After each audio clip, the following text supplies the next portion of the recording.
સુરતના ડિંડોલી વિસ્તારમાં 5 વર્ષની બાળકી સાથે દુષ્કર્મનો મામલો। નવાગામ ડિંડોલીના લોકો કલેક્ટર કચેરી ખાતે આવેદનપત્ર આપી રજૂઆત કરી છે।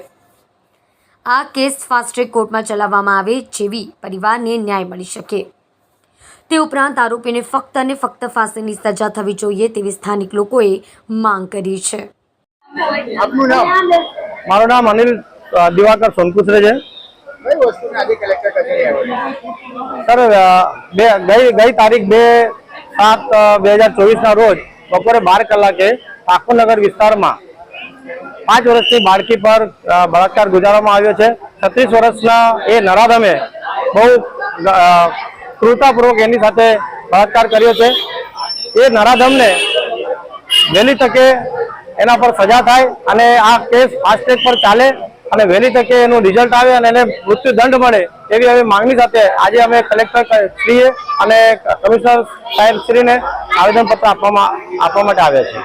આરોપી પકડાઈ ગયું છે, શું લાગે છે? કામ પોલીસ કેસ બરાબર થયું છે નથી થયું? ના, સ્થાનિક પોલીસ સ્ટેશનના પીઆઈ શ્રીએ પણ બહુ ગંભીરતાથી એમને સારું કામ કર્યું છે। તરત જ એમને પકડી પાડ્યા છે અને એના ઉપર સારી એવી કલમો પણ બધી કલમો લગાડી છે। પણ અમે ન્યાયાલયથી અમે માંગણી છે કે પોલીસ પ્રશાસન તો સારું કામ કરે જ છે પણ ન્યાયાલય સાથે પાછા અમારી એવી જ માંગણી છે કે એ વહેલી તકે આ નરાધમને ફાંસીની સજા ફટકારે। એના આગળ નહીં મળતો ફાંસીની સજા, તેની આગળ શું કદમ રહેશે તમારું? જો એને ફાંસીની સજા નહીં મળે તો અમે ઉગ્ર આંદોલન કરીશું।